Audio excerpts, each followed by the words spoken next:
सम्मान थे अम्बेडकर। इस देश की नारियों के मुक्तिदाता थे अम्बेडकर। इस देश में बौद्ध धर्म की पहचान थे अम्बेडकर। ये मेरे भाइयों बहनों, हम आपके भगवान थे अम्बेडकर, भगवान थे अम्बेडकर। बहुत बाबा साहब का गुणगान बहुत है। हम आप लोगों के जीवन में जो खुशहाली है, ये रुतबा, ये शान शौकत, ये दौलत, ये मान सम्मान हमें तेरे संविधान से मिला। अरे औरों को तो जो मिला उसे अपने मुकद्दर से मिला, लेकिन हमें तो मुकद्दर भी तेरे संविधान से मिला। तो ऐसे परम पूज्य बाबा साहब को कोटि कोटि नमन करते हुए मैं यहाँ सिर्फ संदेश देना चाह रहा हूँ कि बाबा साहब ने बहुत कुछ किया, महापुरुषों ने बहुत कुछ किया, लेकिन हम क्या कर रहे हैं? मेरी माताएं बहनें, हमारे युवा साथी, इस बात को ध्यान दें। ये कोई ऐसा कार्यक्रम नहीं कि नाच गाना सुना, इस कान से निकाली, इससे बाहर किया और फिर अपने वही रीति रिवाज संस्कार फिर काहे के हम बुद्धिस्ट हैं। अभी यह शिवम गौतम बोल रहे थे, एक युवा बच्चे ने बोला था कि जब तक हम बौद्ध नहीं बनेंगे, हमारे घर के अंदर आचार विचार संस्कार, अरे जब तक परम पूज्य बाबा साहब के बताए रास्ते पर नहीं होंगे तो ऐसे कार्यक्रम सुनते रहना और घर में जाकर के वही डुगडुगी बजाते रहना। आपकी तो छोड़ो, आपकी 3 आने वाली पीढ़ी भी कभी सुधर नहीं सकती है। इसलिए यदि इस कार्यक्रम में आए हो तो ये है बौद्ध महोत्सव, और बौद्ध महोत्सव में कौन आते हैं? बौद्ध लोग आते हैं, परम पूज्य बाबा साहब को मानने वाले आते हैं। आप अपना हाथ उठा उठा करके मुझे बताइए, कितने घरों में ब्याह शादी संस्कार गृह प्रवेश, बच्चे का नामकरण किस विधि से कराते हैं? हम जिन लोगों की क्रिटिसाइज करते हैं, जिन लोगों की ग्रंथों की क्रिटिसाइज करते हैं, लेकिन वही हमारे विवाह संस्कार करते हैं, वही हमारे नाम करण करते हैं। मैं आपसे पूछना चाहता हूँ, कोई व्यक्ति पत्रा लेके आपके घर में आया? एक भी उदाहरण बता दो कि कोई पत्रा लेकर के ये कहने आया हो कि आप अपना नामकरण रखो, आपकी ब्याह शादी मैं करूंगा, उसका कोई हक है? कौन बुलाता है? बुलाता कौन है?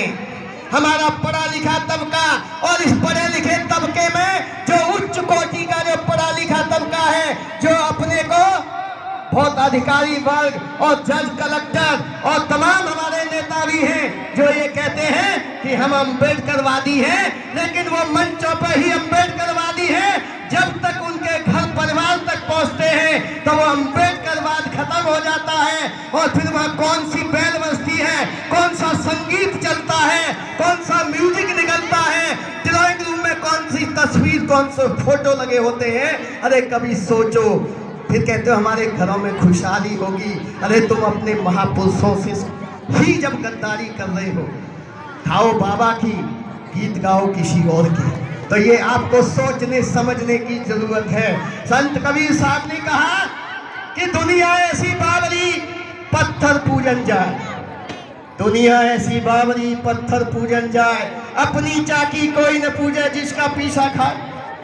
दोष देते हो दूसरों को, दूसरे के ग्रंथों की, दूसरे लोगों को मनुवाद या ब्राह्मणवाद की क्रिटिसाइज करने से पहले अपने गलेवान में झांको कि हम कितने अम्बेडकरवादी हैं, कितने बुद्धिस्ट हैं, और कितने हमारे घर परिवारों में जो संस्कार हो रहे हैं वो बौद्ध रीति से हो रहे हैं। यही आज के कार्यक्रम का यहाँ संदेश है। मैं 2-3 बात और कह के अपनी बात को समाप्त करूंगा, मुझे इशारा हो रहा है। अभी हमारी मैडम जो प्राचार्य थी, और ये भी बड़ा अच्छा है कि आज के तीनों वक्ता हमारे प्रोफेसर साहब, मैं भी दिल्ली सरकार में लेक्चरर राम बाबू सिंह गुरु जी, और हमारी मलाया मैडम वो भी प्रधानाचार्य। लेकिन मैं कहना चाहता हूँ 90% हमारे समाज के टीचर, चाहे वो दिल्ली सरकार में हो चाहे यूपी सरकार में हो, सबसे ज्यादा यदि कोई मानसिक गुलाम है तो वो सबसे ज्यादा हमारा टीचर समाज भी है। यदि इस देश का टीचर सुधर जाए तो ये समाज बहुत जल्दी सुधर सकता है। सोचो, अपने अंदर झांक के देखो। मैं आज आपको 3 मंदिर बता के जा रहा हूँ। हूँ। हमारी माताएं बहनें ये बहुत मंदिर के चक्कर काटती है। सबसे पहला मंदिर कौन सा है जहाँ जाना है? जहाँ हर जाति धर्म बिरादरी अमीर गरीब का बच्चा पढ़ने जाता है। बताइए, जहाँ हर जाति धर्म बिरादरी अमीर गरीब का बच्चा पढ़ने जाता है, वो दुनिया का सबसे पहला मंदिर है। शिक्षा का मंदिर, जिसे विद्यालय कहते हैं, जिसे कॉलेज कहते हैं। तो मेरे और वक्ताओं ने भी कहा, अपने अपने बच्चों को पहले मंदिर में प्रवेश कराइए, शिक्षा के मंदिर में यानी विद्यालय भेजिए। दूसरा मंदिर है जहाँ हमारे महापुरुषों का गुणगान होता है, महापुरुषों के फोटो हैं, जिसको कहते हैं बौद्ध विहार और अंबेडकर भवन। अपने अपने बच्चों को संडे के दिन बुद्ध विहार अंबेडकर भवन में लाइए, दूसरे तुम्हारा कल्याण होगा। और तीसरा जो मंदिर है, जिसको शासन सत्ता का मंदिर कहते हैं, इस पर जरूर ध्यान दें, मेरा साथी कोई नहीं बोला है। अरे शासन सत्ता पे जब तक आपका कब्जा नहीं होगा, आपका कोई भला होने वाला नहीं है। और 2022 उत्तर प्रदेश के अंदर चुनाव है। अरे अपनी सरकार बना लो, तीसरे शासन सत्ता के मंदिर पे आपको कब्जा करना है। ये मेरा आप लोगों को संदेश है। यहाँ सभी साथी बैठे हैं, 1 मिनट और लूंगा मुझे संचालक महोदय का, क्योंकि मैंने भी उनको बहुत झेला है। हालांकि मुझे एक कैथ में जाना है, मात्र 1 मिनट।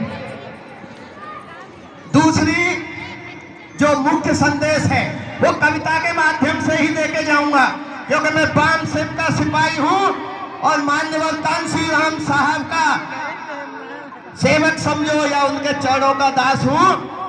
कि अगर बाबा भीम ना होते तो इस देश का मानवतावादी संविधान ना होता, और अगर इस देश का मानवतावादी संविधान न होता तो हम करते गुलामी, लगाते झाड़ू। साथियों, हमारे हाथों में ये कलम न होती अगर बाबा भीम न होते।